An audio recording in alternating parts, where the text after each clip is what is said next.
Where it's supposed to be streaming. There we go. There we go. All right, here it is. If we got those little difficulties out of the way, welcome to the greatest combat sports culture show in the entire universe, the Fight Podcast. I'm your host, Sergio Vicente. This is episode 242, Morning Coffee and Fight News. Man, good morning. If you are on the East Coast, good afternoon. If you're on the West Coast, man, it is 10 a.m. over here. Hope you guys are having a good day, man. It's beautiful out here in California. I know it's been a little chilly other places, but it's still, like I said, holding strong, pretty decent out here. For those of us, again, joining us in the morning, usually I do have my coffee with me. This is a little cup of tea, what's it called? Fall Harvest from Trader Joe's. I love it. It's awesome, but way to get our day going, man. So salute to you guys, everybody watching everywhere on YouTube. Thank you so much for joining today. Everyone who's watching on Facebook and on Twitch, thank you guys so much for joining us this morning. And we have so much to get to. So real quick, before I go ahead and give you guys your little salute and toast this morning, what are we going to talk about? So on today's menu, we're going to go ahead and recap this past weekend's fights, man. Terrence Crawford, yo, buddy's the real deal. Where does he stack up, and also what does my man prove? Okay, what does he prove there?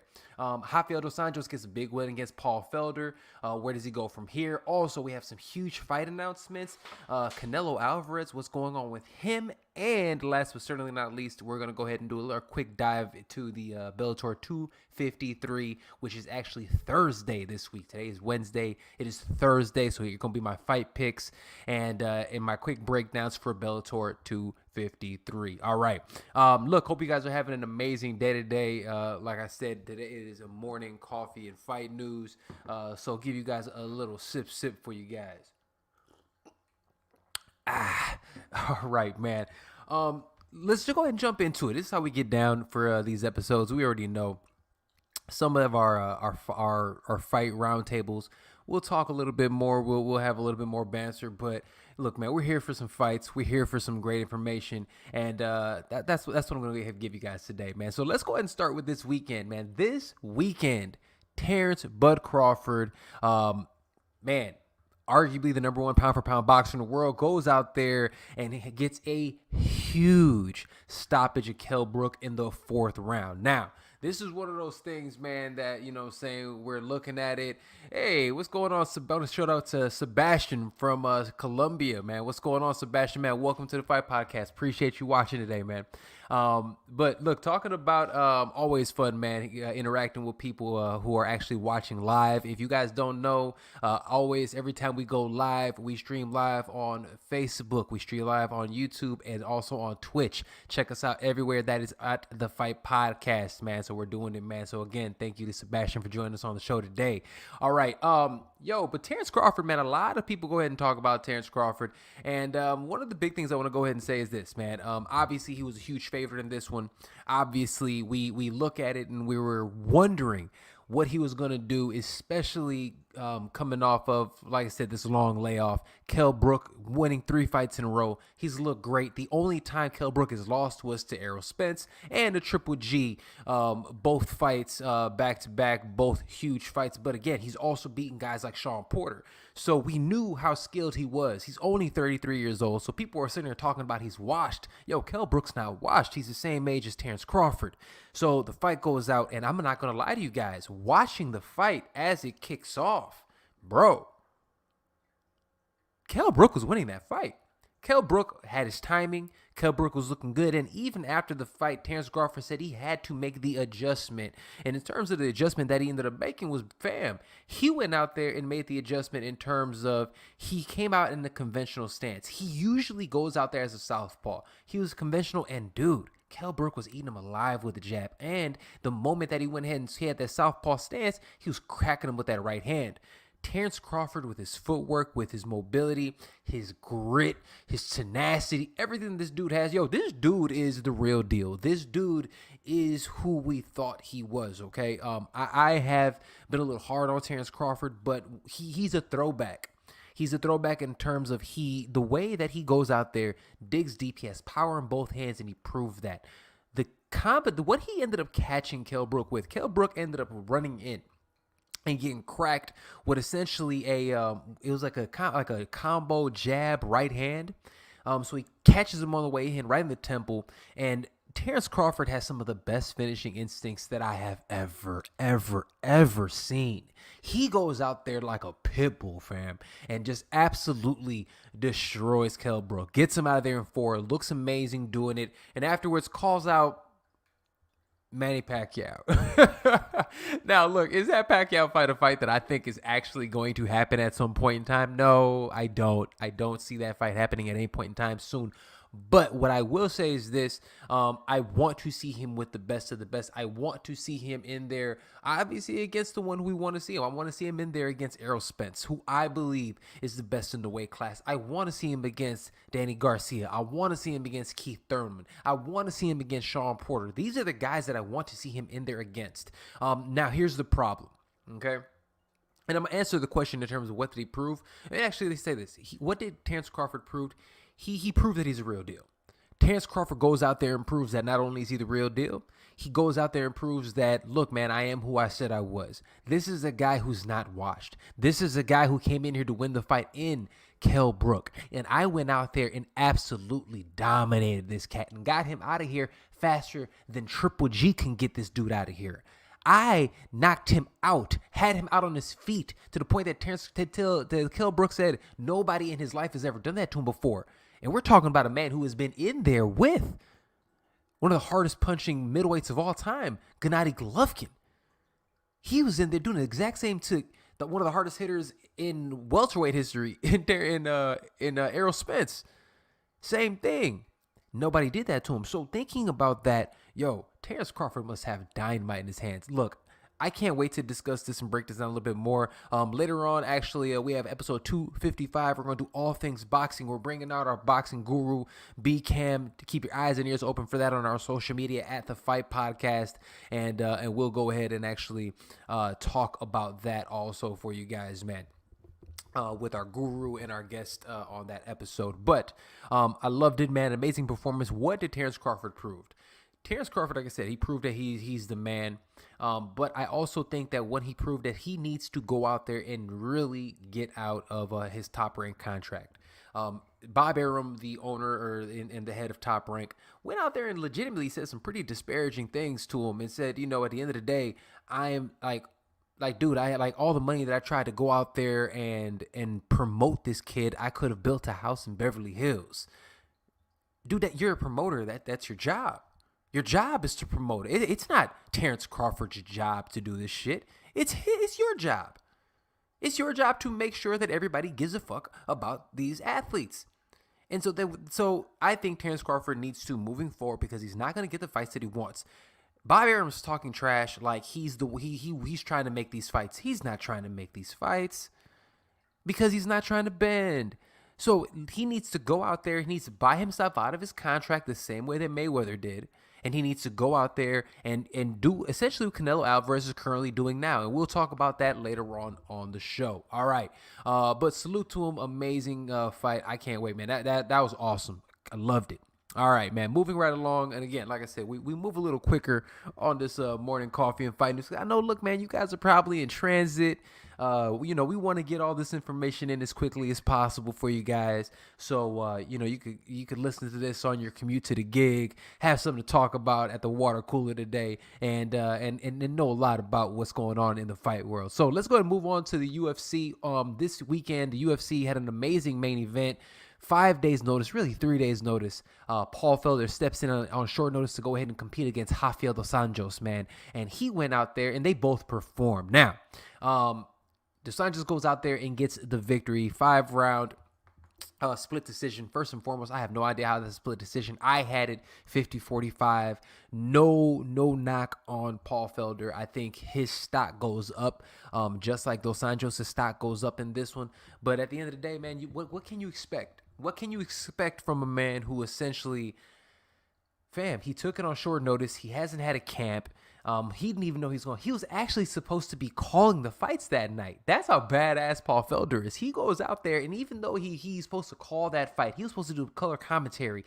He stops and says, I'll jump in on short notice. I'll take this. I'll save the day. And he performed, and it was an extremely entertaining fight. Rafael dos Anjos just proved that, man, he's just still At this late in the game, this late stage in the game, he is still one of the best. And if you can get past him, he's another one of those guys that we call like a litmus test, right? He's like a Derek Brunson type, but an even higher caliber because he used to be a title holder at 155. So that kind of brings the question. He goes out there, he beats Paul Felder on short notice. Paul Felder was top 10 at 155. Remember, Rafael dos Anjos, even though he was a former champion at 155, he actually has moved up because he couldn't make 55 anymore.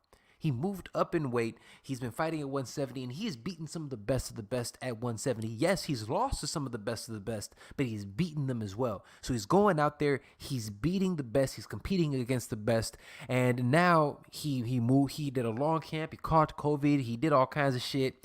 He went back to Brazil, trained his ass off, made 155, and honestly, if he is looked in incredible shape. Dude was a brick shit house. I mean, just rocked up and really had an incredible gas tank like he always does. But he went out there, had an incredible gas tank. Now, is he a legitimate contender for the weight class?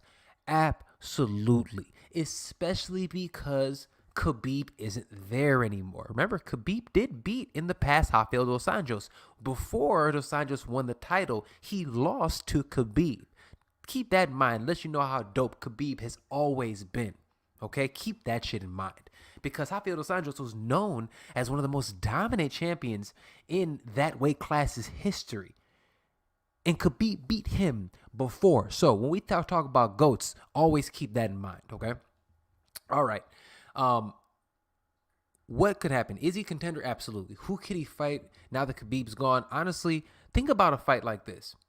Conor McGregor fight. This is a fight that was supposed to already happen for a title. Before the fight that happened with Nate Diaz, it was supposed to be Rafael dos Anjos. He had to pull out because of injury. The only time in his career that he has ever had to pull out from injury. He pulled out of that fight, and obviously history was made with Nate Diaz. But that fight was actually supposed to be Rafael dos Anjos, okay? Keep that in mind. Also, at 170, when Tyron Woodley couldn't do it, he was supposed to fight Conor McGregor again for the 170-pound title. That was actually something that was in play. Ariel Helwani on ESPN actually divulged that information earlier this week. That's something that I didn't even know about. So that's twice that they're already scheduled to fight. So this is what I was saying. This is what I propose to the UFC. This is what I believe that they should legitimately do. At the end of the day, if Conor McGregor can get past Dustin Poirier, which is a big if, he should fight Rafael dos Anjos. That is a fight that as fight fans, we deserve to watch, we deserve to see, because these are two legendary characters are going to go be out there and compete. I love it, but Rafael dos Anjos could absolutely be a title holder again at 155. All right, moving right along, let's go ahead and talk about a little bit of fight news. Man, look, check this shit out. I can't stunt. I was super excited about this one, and I just want to pull up this note real fast so I make sure I got this information right for you guys. But I woke up yesterday morning. I go ahead and I open the phone up, and your boy, one of my favorite fighters of all time, the fighter's favorite fighter, Max Holloway, goes out there and he gets engaged, man. I see him. He's out there. He's engaged. Also, real quick, man, shout out to my homie Jasmine. My homie Jasmine also just got engaged as well to my friend and my buddy Tobias Harris, man. So salute to them, man. Much love and congratulations to them. But also Max Holloway went out there and also was engaged. But on the same fucking day, he signs a fight agreement against Calvin Kattar. Dude, I love this fight. Two top 10 guys, two of the best, most entertaining guys in the sport, some of the best boxing in the sport. Max Holloway, former champion, should still be champion, is fighting against Calvin Kattar, rising superstar at 145 at featherweight. I love this. This fight's going to happen January 16th. So, Holloway, Calvin Kattar, January 16th. I can't fucking wait. I love that one. Also, we also, not that card, but it's supposed to be in February. It hasn't been confirmed yet, but it seems like the UFC is also working on Usman versus Burns, headlining a pay-per-view Saturday. Unfortunately, that was the fight that was supposed to be this weekend on the pay-per-view, this upcoming weekend. Unfortunately, obviously that's not happening. Now it's going to be Davison Figueroa fighting in that one. That's going to be a great fight. We'll be breaking that down later on this week as well. I love that one. I will also be on Mystic Black. I'll be on Mystic Black's podcast on Thursday, so keep your eyes and ears open for that. If you check us out on the Fight Podcast, we'll go ahead and give that information to you as well on social media when that is going to happen, man. So salute to Mystic Black, one of the best combat sports shows in the world as well, man. Love those guys. All right. Also, a big announcement that we had in the world of combat sports, and this was in the world of boxing, man. Canelo Alvarez, obviously, in my opinion, is a pound-for-pound number one in the game today. I know a lot of people say Terrence Crawford, but I'm still rocking with Canelo, man, especially because his level of competition. And that's why I give Canelo the number one. Now, again, it's the level of competition that he ended up having. But let's go ahead and talk about this, man. Dude, he obviously last week, he won his suit against Golden Boy in DAZN, and he is out of his contract, right? He's out of his contract. He is no longer with DAZN or Golden Boy. Well, he signs a fight. Canelo Alvarez is back, and guess what? He is back on DAZN. The contract war for him, I don't know what it is, but he is fighting Caleb Smith. Caleb Smith is the top guy at 168, man. An absolute monster. The Ring Magazine champion, the WBO champion. He is honestly a scary opponent. He is 7 inches taller than Canelo Alvarez. He has, I think, a 6 or 7 inch reach advantage. The dude has skills. He amateur pedigree, everything. This is an amazing fight. It is not a walkthrough for Canelo Alvarez. I love this. This is why all of us also love Canelo. He got fucking big balls, big Mexican balls, man, because my man goes out there and takes the hardest fight. And again, we haven't seen him in over a year. So this is after his longest layoff. We're seeing him compete against Caleb Smith. That fight is December 19th. Christmas come early, people. I love that. It's going to be an amazing fight. I'll be talking about this and so much more in the build-up, man. That fight is literally, from today, it is exactly 1 month away. I can't fucking wait. Canelo Alvarez is back against Caleb Smith, man. That's going to be from Matchroom, co-promoted between Matchroom and Canelo Alvarez's Productions. Woo! By Oscar. All right. Moving right along, and last but certainly not least, this weekend, it is Bellator 253. Real quick, let's go ahead and take a little quick sip. It is our morning coffee and fight news. So at the end of the day, we still got to stay hydrated, keep us moving. All everyone who's watching today on YouTube, on Twitch, and on Facebook, man, thank you guys so much for joining us on the Fight Podcast today. This is episode 244. We're breaking down a whole bunch of stuff, man. Boy, I'm about to jump into Bellator 253.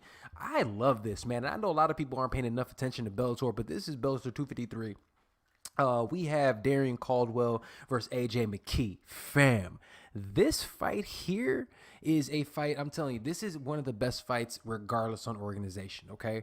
A lot of people need to go ahead and check that out, man, because regardless on organization, these are some of the best featherweights in the world. I'm telling you, man, the 135 between 155, I'll say 170 in MMA, regardless on organization, it's just fire. Just absolute fire, man. We're getting just some amazing matchups. But let's break this down really quick. This is going to be at the Mohegan Sun in Connecticut, Mohegan Sun Arena. Now, really quick, why am I talking about this today? The reason I'm breaking this down today, because this fight is actually happening Thursday night on Bellator and DAZN. You could actually watch this. So Bellator, that would be Thursday the 20th. You can check that out, Bellator 253. All right, this is going to be the featherweight Grand Prix semifinal. Last week, they had Patrice Pitbull, the champion, going ahead and getting his big win. This is the other side of the bracket. This is those young guns in the bracket, and this is one that I really love, man. We have Darrion Caldwell, former two-time champion at 145 and at 135, 15-3 record, absolute monster, competing against, honestly, in my opinion, I have no idea how ESPN missed this and didn't have this man as their top prospect under 25 years old. But he's mine. We were talking about AJ McKee, 16-0, 6 knockouts, 5 submissions, man. Dude is a monster, an absolute monster. Both of these guys are great.